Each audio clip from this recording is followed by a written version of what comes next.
Buenas noches, mi nombre es Shaden Carrillo, la materia es microeconomía y el tema que elegí es estructura del mercado y las estrategias de competitividad.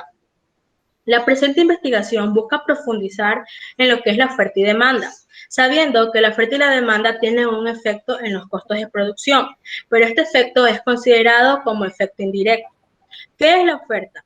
La oferta es la cantidad de bienes y servicios que son generados por diferentes o distintas organizaciones, empresas y personas que tienen la capacidad y el deseo de vender en el mercado, dándole tiempo y espacio, con el fin de satisfacer cada una de las necesidades de los consumidores. La ley de oferta. La ley de oferta busca la variación de disponibilidad de cada uno de los bienes o servicios. Tiene una vinculación estrecha con lo que es el cambio de precio. Si un precio aumenta, la demanda también lo hará. Pero si el precio disminuye, la oferta también disminuirá. Elementos de la oferta. Dentro de los elementos de la oferta se encuentra lo que es el precio de un bien, los precios de un bien sustituto, lo que es el precio de un bien sustituto, los precios de factores de las nuevas tecnologías que son consideradas como las más importantes porque ayudan a reducir los costos de producción, las expectativas empresariales y lo que es el cambio de productores. ¿Qué es la demanda? La demanda es la cantidad de bienes y servicios que son solicitados y son deseados en el mercado a un precio específico. ¿Qué es la ley de demanda? La ley de demanda busca determinar el valor demandado de cada uno de los bienes, pero esta disminuirá en el caso de que el precio aumente. Por ejemplo, una empresa vende zapatos. La semana pasada vendía lo que era $10 cada par de zapatos, pero la siguiente semana decidió aumentar lo que fue el precio. La demanda disminuyó. ¿Por qué disminuyó? Porque las personas se sentían más incentivadas a comprar en el precio anterior, que se sabía que era mucho más económico. Elementos de la demanda. Dentro de los elementos de la demanda ingresan lo que es el precio, como lo dije anteriormente, la oferta y lo que es el lugar. ¿Por qué el lugar? Porque hay personas que ubican sus negocios en los que son lugares accesibles y otras personas que no los ubican en lugares accesibles. También entra lo que es la capacidad adquisitiva del demandante. En este punto se considera clave para lo que es el establecimiento de un precio. Y también entra lo que es algo muy importante, que son los métodos de negociación. Y también entra lo que es el deseo y las necesidades. Ahora voy a hablar sobre lo que es el desplazamiento y los movimientos de la curva de demanda y oferta. Es muy importante saber y discernir lo que es las diferencias entre movimiento y desplazamiento. Los movimientos se dan, pero no sufren ninguna alteración en lo que es el punto o precio de equilibrio, a diferencia del desplazamiento, que sí surge un nuevo punto de equilibrio por cada demanda y cada oferta. ¿Cuáles son los factores que alteran lo que es la curva de oferta? Los factores son los costos de producción, condiciones naturales, las nuevas tecnologías, políticas gubernamentales y lo que es el aumento y disminución de los impuestos. Y los factores que desplazan la curva de demanda son lo que son los precios de los demás productos, la renta personal, tendencias o preferencias y el aumento o disminución de la intención de compra. Muchas gracias. Buenas, mi nombre es Joan Cepeda Suárez. La asignatura que me tocó es Matemáticas Aplicadas y mi tema a exponer es la lógica matemática y sus conectores. Se preguntarán qué es la lógica matemática. Es la rama que nos permite conocer la validez de una argumentación. En la matemática se utiliza la lógica para representar teoremas y en la vida diaria se lo utiliza para realizar actividades. En la lógica matemática van a haber proposiciones. ¿Qué son las proposiciones? Son pensamientos, hechos, textos con valores de verdad. A valor de verdad me refiero a que pueden ser verdaderos o falsos. Conectores u operadores lógicos. ¿Qué son? Los operadores lógicos son conectores, como dice su palabra, que permiten unir palabras para dar sentido o coherencia al texto o algo que estamos diciendo. Existen varios tipos de operadores lógicos, pero en esta ocasión vamos a ver 4 conectores, que van a ser la negación, que se utiliza el no, es falso, no es verdad que, y entre otros. La conjunción, que es la y, por ejemplo, para agregar algo, quiero comer y quiero jugar. Disyunción, que se utiliza la o, que es para tomar decisiones, por ejemplo, quiero jugar o quiero comer. Condicional, que se diferencia de los demás ya que tiene una causa y un efecto. Vamos a ver un ejemplo. Carlos el día de ayer no fue a la clase de baloncesto, implica que obtuvo una falta. Hoy Carlos vio televisión y comió torta. Carlos tal vez mañana vaya a la casa de un amigo o se quedará en casa haciendo deberes. Lo primero que debemos ver aquí son las proposiciones, los conectores y los puntos. Punto seguido, punto aparte, eso nos ayuda, y las comas, eso nos ayudan a poder separar en paréntesis y que no haya confusiones entre todo el párrafo. Proposición P. Carlos el día de ayer fue a la clase de baloncesto. Proposición Q. Obtuvo una falta. El conector no es la negación. Implica que es la condicional.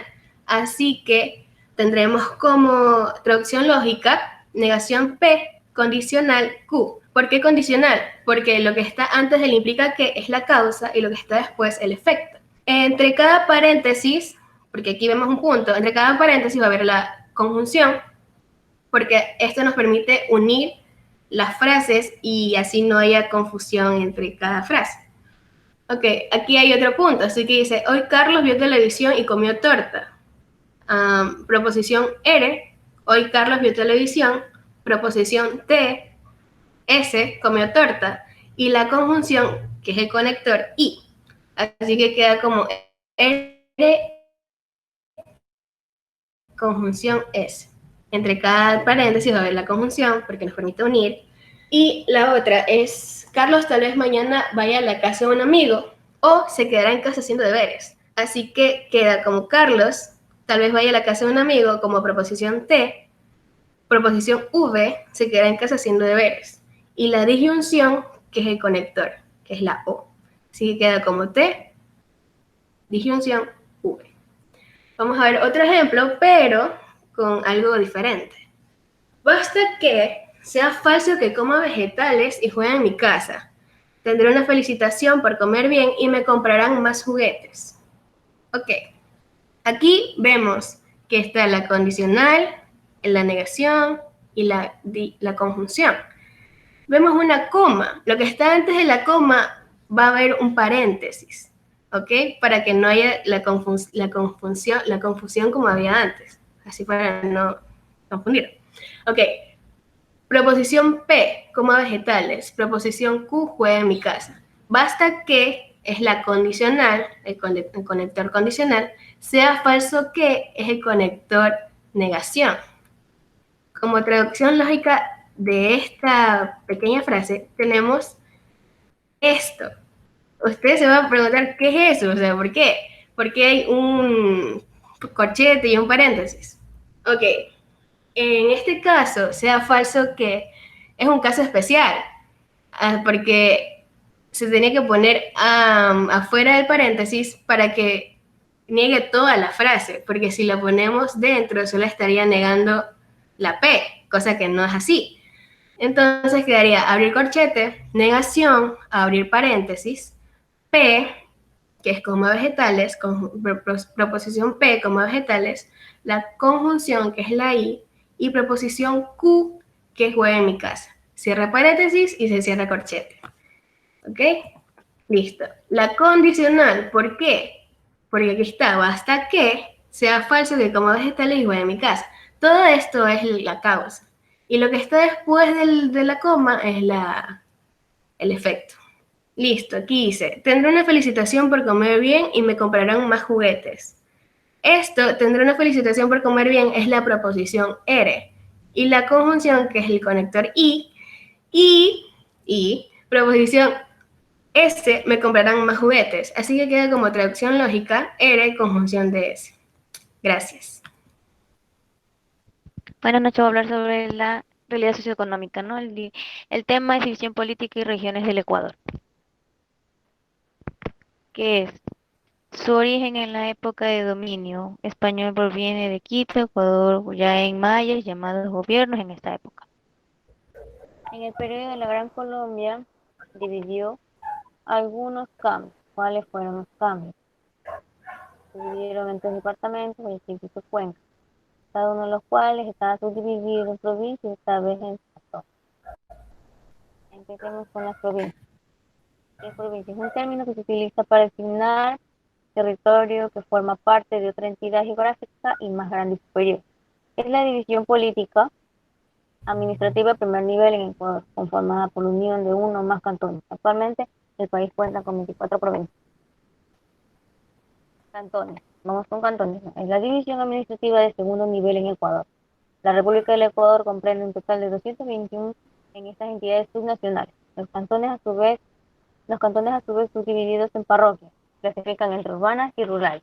Vamos a hablar que son rurales y urbanas, ¿no? Las rurales se establecen en el campo. Por lo general se dedican a la agricultura y ganadería. Son espacios amplios donde tienen mayor vegetación normalmente. En la urbana son conjuntos de individuos organizados y establecidos en un mismo territorio, que dependiendo de su extensión y desarrollo, estos pueden formar ciudades. Vamos con las parroquias. Las parroquias son divisiones políticos territoriales de menor rango, tienen a ser tercer nivel. La parroquia urbana es aquella que se encuentra circunscrita dentro de la metrópolis de una ciudad. Las parroquias son 1500 que consisten en el país. Vamos con el siguiente tema. Siguiente tema son regiones del Ecuador. La primera región del Ecuador, litoral o costa, se ubica entre el Océano Pacífico y la cordillera de los Andes. El paisaje de la misma está compuesta por los bosques secos o húmedos dependiendo del bosque o donde se ubique, ¿no? Se va a la playa, en la playa va a ser un clima más templado, calor. Si se va a un manglar, va a encontrar un clima un poco húmedo. Por encontrarse cerca de la costa se caracteriza en tener el clima tropical y bastante uniforme. La gastronomía es muy variada. Sus costumbres son tradicionales como los de montubios, jamotinos, danzas folclóricas, etc. Vamos con la Sierra o Interandina. Se extiende de norte a sur y constituye 10 provincias. El paisaje de esta constituye infinita majestuosidad y elevados picos andinos, a pesar de las cumbres y nieves volcánicas y activos, ¿no? Porque la mayoría son volcanes y algunos están activos, últimamente están activos. Su economía se basa fundamentalmente en la industria, ganadería, agricultura, artística, minas de oro, plata, cobre, carbón, etc. Su gastronomía es una fanesca, pollazado, hornado, yapingacho, fritada y motepi. Vamos con la Amazonía. En la Amazonía, Oriente Amazonía, es una zona natural reconocida por su exuberante y abundante vegetación, amplia presencia en comunidades indígenas como los Sionas, los Tecoyas, los Shuar, Záparo y los Guaraní. Aparte que hay muchas más. Su cultura gastronómica es ceviche, chicha de yuca, porviche de palmito y hongo, y la chicha de chonto. Parque Nacional Yasuní, que es un parque de naturaleza selvática considerado reserva biosfera de la UNESCO. Por último tenemos Insular o Galápagos, conformado por un total de 13 islas grandes de carácter volcánico junto a 107 islotes de inmensas rocas. Tiene variedad de reptiles como tortuga, iguana, piqueros de patas azules, costumbres, sus habitantes en quienes en su mayoría se dedican a la pesca. Gracias.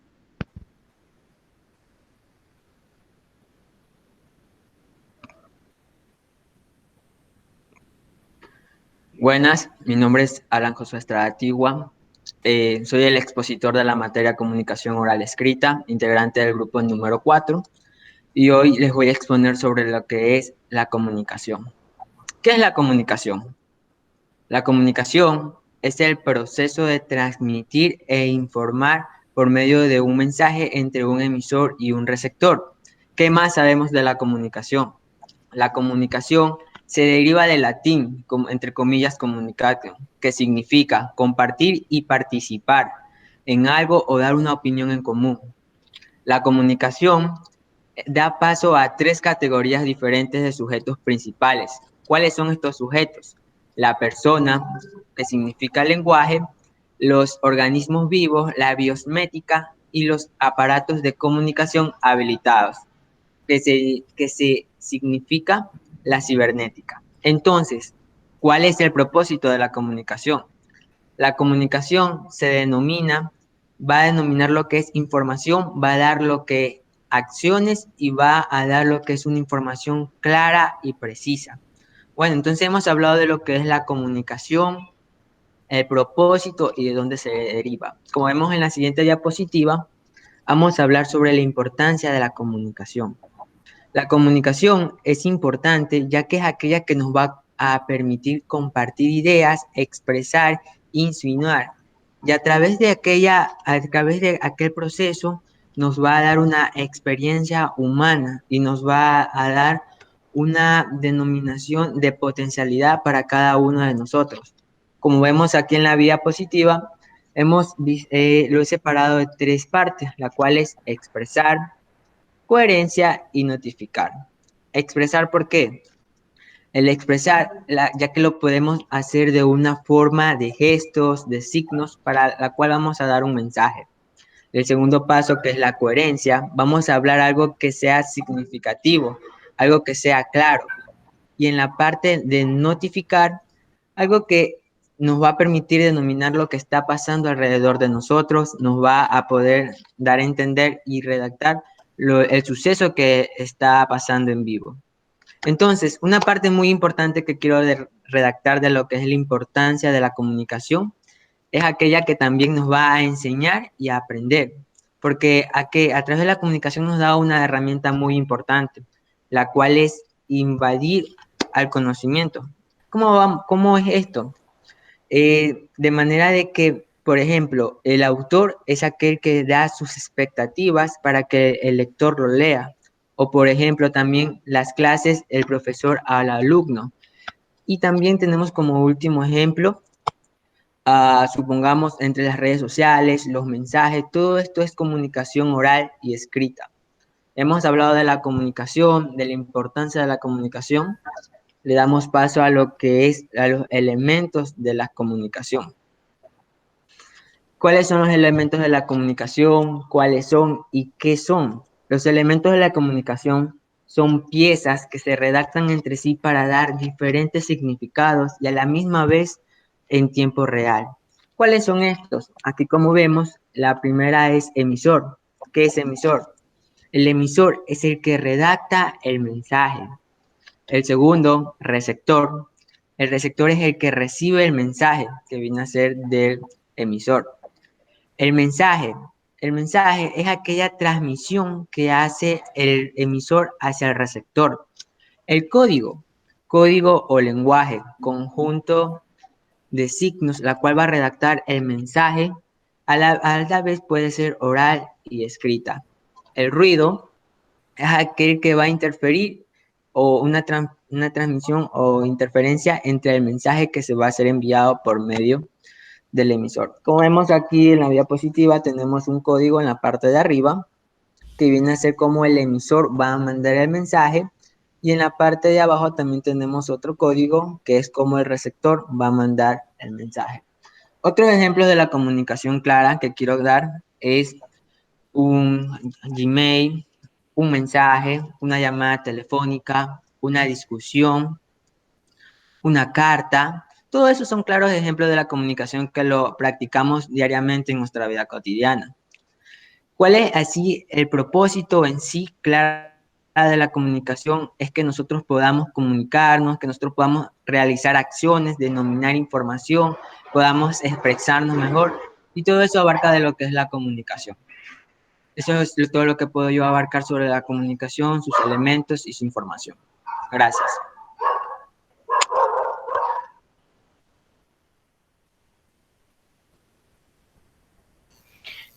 Buenas noches, mi nombre es Luis Estupiñán, estoy en el grupo 4. El tema que me toca hablar sobre es introducción al derecho aduanero. Tenemos el tema, lo que es la carga. ¿Qué definimos carga? Se denomina aquellas mercancías que son objeto de transportes mediante el pago de un precio. También tenemos que se puede denominar carga a las mercancías que un buque, un avión u otro tipo de vehículos de transporte tienen en su bodega o depósitos en un momento dado. Tenemos también diferentes tipos de carga. Tenemos carga general y la que es la carga al granel.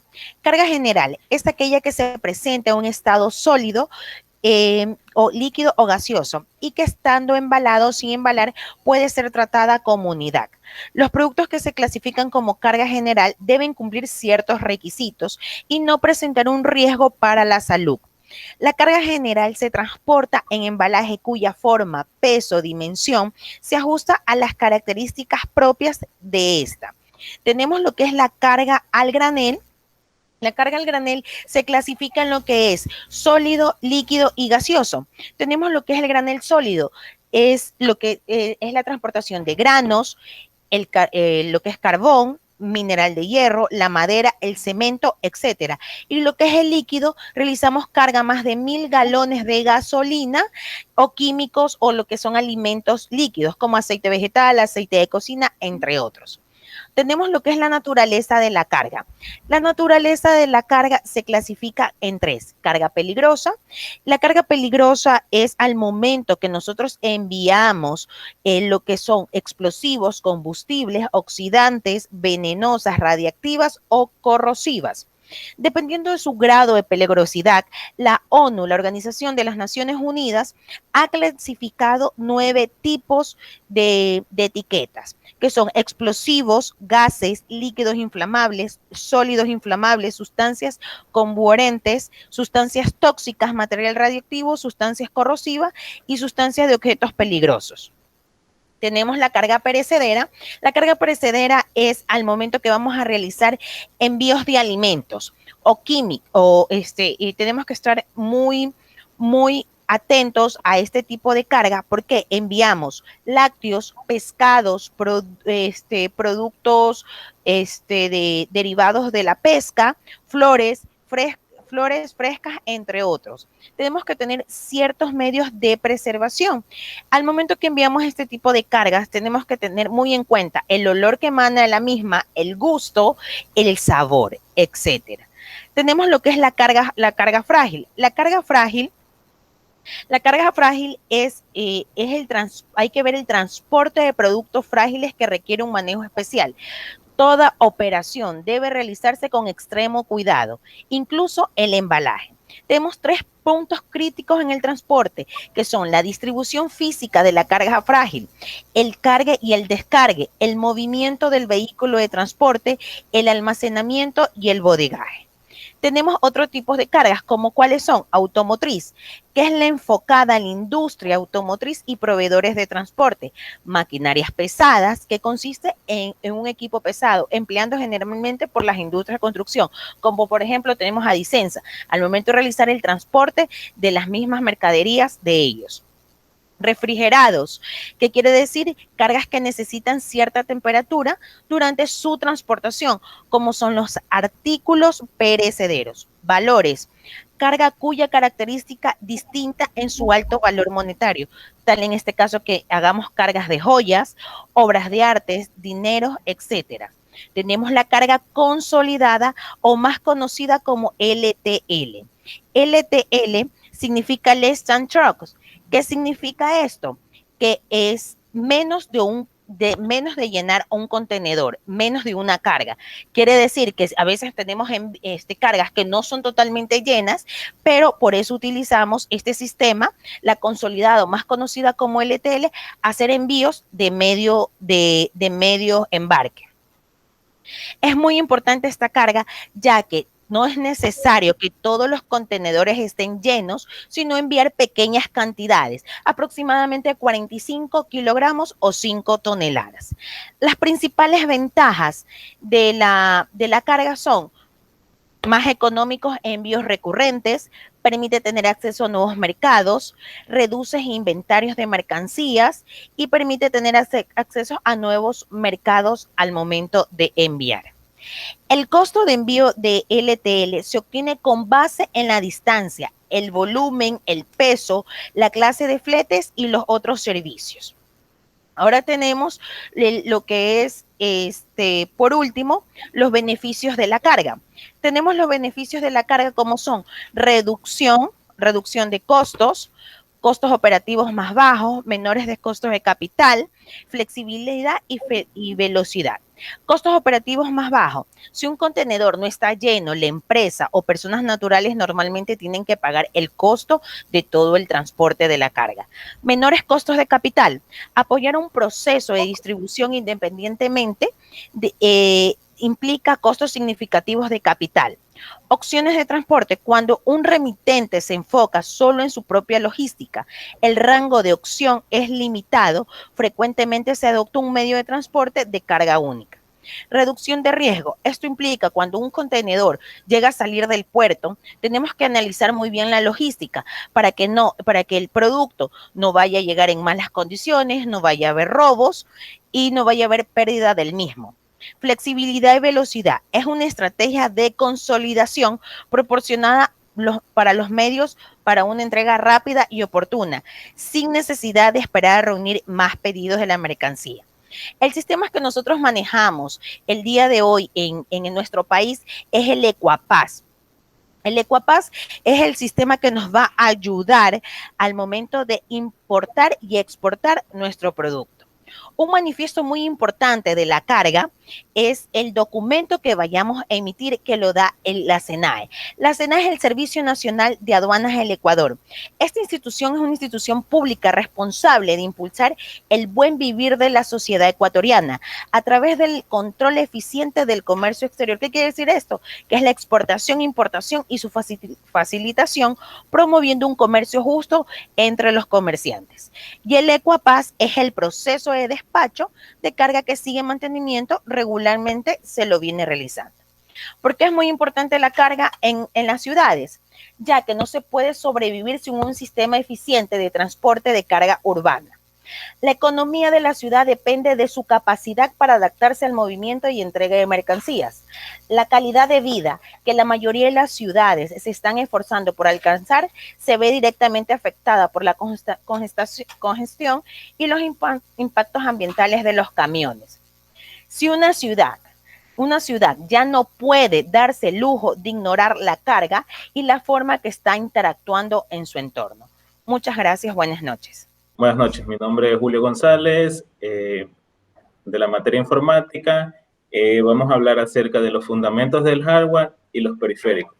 Primero, vamos a enfatizar en lo que es el hardware. El hardware vendría a ser la parte física del ordenador y está conformado por componentes electrónicos y mecánicos, tales como los circuitos, cables y otras cosas.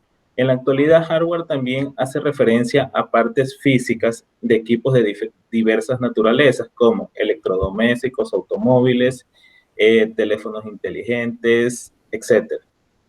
Ahora vamos a hablar de los periféricos. ¿Qué son los periféricos? Un periférico de un ordenador es un dispositivo externo al ordenador que está conectado a él. Cualquier dispositivo que se conecte a tu computadora, como ya sea una cámara web, un ratón, un teclado o una unidad USB, son considerados periféricos. A la vez, los periféricos se dividen en tres, que serían periféricos de entrada, periféricos de salida y periféricos de entrada y salida o almacenamiento. Vamos a hablar acerca de los periféricos de entrada. ¿Qué son los periféricos de entrada? Son los que nos sirven para introducir información en el ordenador. Por ejemplo, mouse, teclado, escáner, lectores ópticos. El teclado es un periférico físico utilizado para la introducción de órdenes y datos a nuestra computadora. Tienen su origen en los telotipos y máquinas de escribir eléctricas antiguas. Entre los dispositivos de señalización entrarían lo que es el mouse. El mouse es un dispositivo de entrada para ingresar órdenes a la computadora. Está usualmente diseñado con dos botones. Izquierdo, que sirve para ejecutar acciones de activar, desplazar y acceder. El botón derecho se utiliza principalmente como atajo a los menús. Entre las herramientas de lecturas vendríamos a ver lo que son los lectores ópticos, que usan una luz para determinar la posición de las marcas de un lápiz en las hojas de respuesta, por ejemplo, en un tipo de test y formularios. También aplicarían lo que son los lectores de códigos de barras que usan en los supermercados. El escáner. Con este tipo introducimos imágenes y textos dentro de nuestro ordenador. Ahora, hablando de los periféricos de salida, son aquellos que reciben la información procesada por el CPU y la reproducen, de modo que sea perceptible para el usuario. El monitor es una de ellas. Tenemos claro que una computadora puede llevar a cabo todo tipo de tareas, pero ninguna de ellas tendrá algún valor para nosotros a menos que nosotros no podamos apreciar los resultados. Entonces, el monitor sirve para ver en la pantalla todo lo que nosotros hacemos en cada momento, como los resultados obtenidos por el ordenador. Entre los periféricos de salida también encontramos las impresoras. Entonces, si bien es cierto que la salida mostrada por un monitor es inmediata, pero temporal, una impresora puede producir una copia permanente en papel de cualquier cosa que se muestre en pantalla. Existen diversos modelos de estos dispositivos. Periféricos de salida que pueden oírse. Vendrían a ser los parlantes. Casi todos los PCs modernos incluyen una tarjeta de sonido. Este dispositivo permite que la computadora acepte salida de audio, cualquier otro sonido mediante altavoces o auriculares. Aquí hablaremos de los parlantes o también llamados altavoces, altoparlante o bocina. Los parlantes convierten las ondas eléctricas en energía mecánica y esta se convierte en energía acústica. Técnicamente sería como un transductor de electroacústica. Entre los periféricos de entrada y salida son aquellos que sirven para hacer las dos cosas al mismo tiempo. Es decir, que permiten tanto que sea ingresada la información desde un sistema externo como emitir información a partir de dicho sistema. Aquí encontraremos lo que son las impresoras multifuncionales. Estuvieron muy de moda al principio de la década de los 2000 y permitían tanto imprimir documentos, que vendría a ser salida, y escanearlos, que vendría a ser entrada. O a su vez también tenían la función de fotocopiada, o sea, entrada y salida. Las pantallas táctiles, como las que posee nuestro teléfono móvil, en la que podemos ver información que el sistema emite para nosotros, que vendría a ser salida, y al mismo tiempo nosotros ingresamos información presionada con nuestros dedos, vendría a ser entrada. Dispositivos de redes, lo que son módems, tarjetas de red, son dispositivos que permiten conectar nuestro sistema a redes informáticas más amplias, las que pueden extraer o descargar información o bien pueden enviarla, como cuando añadimos una foto a un correo o descargamos alguna música. En conclusión, para tener una computadora plenamente conformada, tiene mucho que ver el hardware y es necesario que incluya un procesador, memoria, dispositivos de almacenamiento y varios periféricos de entrada y de salida para comunicarse con el mundo exterior. Con todos estos componentes en su sitio, una computadora estará preparada para recibir y seguir las instrucciones codificadas en el software. Muchas gracias.